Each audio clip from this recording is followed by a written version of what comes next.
I honestly didn't think we'd be making this video this year, but Shams just dropped bombs that will change the NBA. First, just in, All-NBA star Kyrie Irving has started the process to return to the Brooklyn Nets. Then, he said Kyrie will play in road games and practice at home with the Nets. He's expected to practice with the team in the coming days. There is a reason that the Nets were preseason favorites to win it all this year, and other teams, especially Warrior fans, should hate this news.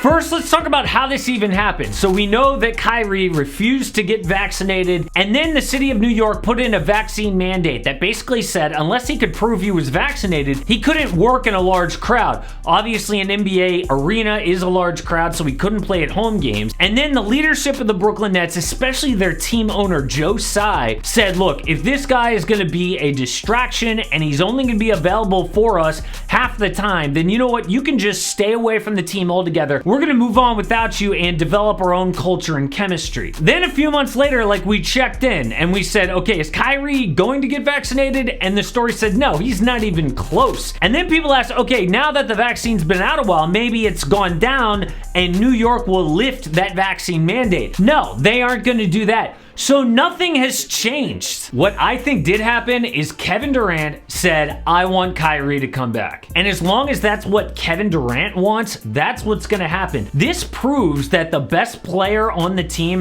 has even more power than the team owner. This dude, Joe Tsai, who owns the Brooklyn Nets, was as fed up with Kyrie's BS as all of us. But as long as Kevin Durant wants Kyrie to come back, that's what's gonna happen. I mean, if they piss off the best player in franchise history, then I guess there's a chance that KD could, like, demand a trade at some point if they pissed him off. I mean, as soon as KD said, I want to leave the Golden State Warriors and join the Brooklyn Nets, he basically owns the Brooklyn Nets. This dude has the most power. Whatever he says goes. Kevin Durant ultimately makes all the decisions for this franchise. If they're gonna trade a player, first they ask KD, what do you think about it? And at first, apparently, he was on board with Kyrie Irving staying away from the team. Believe me, that first decision wasn't made without Kevin Durant's blessing. But now KD has changed his mind, so the rest of the franchise, including the owner, has suddenly changed their mind too, and now Kyrie's gonna come back. This is all about Kevin Durant. And I think a big part of this is all of the minutes that KD is having to play. I mean,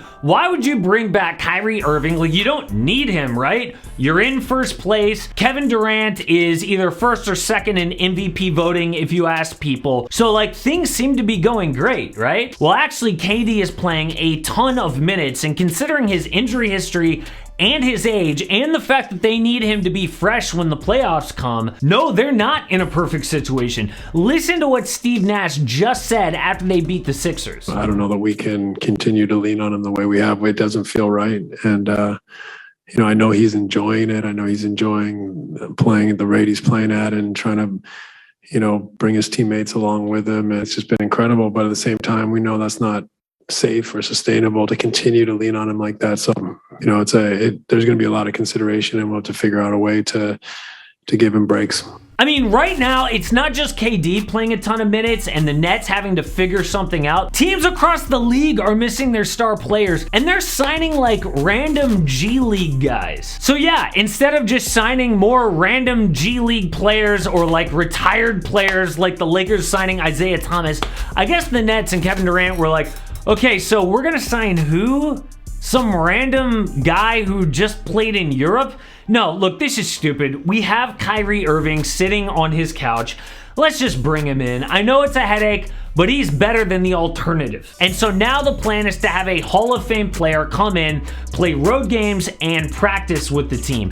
Not all road games, because he still can't play against the Knicks and MSG because they're in New York or whatever. He also can't play against the Raptors because Canada actually has a mandate that you have to be vaccinated to work there as well. So with the rest of the season, he can play in 20 of their 23 road games. That's it. They're going to have Kyrie Irving for 20 games, which is still better than not having Kyrie, I guess. But really, for me, what this is all about is the playoffs. This is not really about having Kyrie just for those 20 games, although that will help. This is about having Kyrie integrated into this team for the postseason so that they can win a championship. I mean, that is the entire reason that any of these star players are on the Brooklyn Nets. Kevin Durant wants to prove that he can win a title outside of Golden State. mandate. James Harden just wants to prove that he can win it all. He is playing like 40 plus minutes, even on back-to-backs. And the other day he said, look, all I care about at this point is winning. And I know most of us don't think they can win if Kyrie Irving doesn't play games. So because it's all about winning for these players, they've decided, yep, we found out the first third of the season we actually do need Kyrie to win a championship. And since that's all that matters, even more than Kyrie Irving being a huge headache, I guess we'll invite Kyrie to come back. And so what is this thing going to look like when he comes back? Well, yeah, they're getting a Hall of Fame player who can score basically on anyone, who's got the best handle in the league. I think a really big help will be in two ways. Number one will be to help take some minutes off, because right now I think they've got like 7 players who can play right now. I know they're going to sign more random G League guys, but it'll help because Kyrie's going to play a ton of minutes when he gets back. And number two, I think it'll help James Harden. Last year when they played together, like Harden was able to play the 1 and Kyrie could play off ball. It will take some of the ball handling and playmaking responsibilities from James Harden. I know that the rule changes have kind of affected the way that Harden is played, but that's not it. This dude is having to do so much for this team with the ball in his hands, and having Kyrie take some of that responsibility will help the way that James Harden is playing. But ultimately, this just raises the team's ceiling, especially in a playoff series. I know that KD has been playing like an MVP, but this just gives them one more option at the end of big games for a guy who can either make and take a big shot or create one for others. And speaking of the playoffs, like, this is going to be insane. Kyrie won't be able to play home games in the postseason, and let's say they do get the 1 seed, right? Well, the playoff format in the NBA is 2-2-1-1-1. So they wouldn't have Kyrie for the first 2 games of all playoff series. They would have him for the next 2. If there was a game 7 in Brooklyn, they wouldn't have Kyrie for that game 7.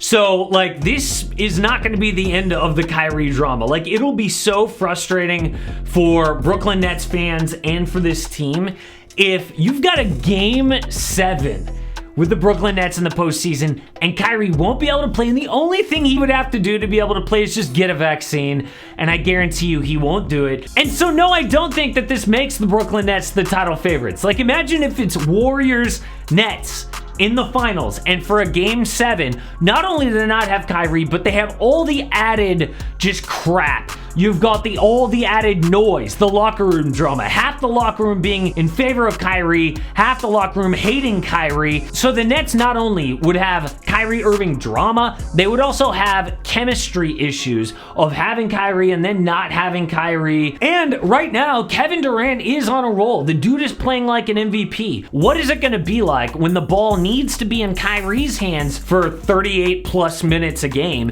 Is that going to affect Kevin Durant's amazing season? Also, this team is actually a lot better on defense than we give them credit for. They are 6th in defensive efficiency. We know Kyrie is not going to help that. This could backfire on the Nets, or it could be really great. We have no idea. The only thing we know is this is huge news because Kyrie Irving, a Hall of Fame player, is coming back, and no matter what happens, I just can't wait to see him on the court. And you know what? I was totally cursing Kyrie today because this news dropped right when today's video dropped, so I'm sure it just totally blew up today's video, but you should still check it out because it's why everyone is wrong about Rudy Gobert, and can the Utah Jazz, who are playing great, actually win a championship?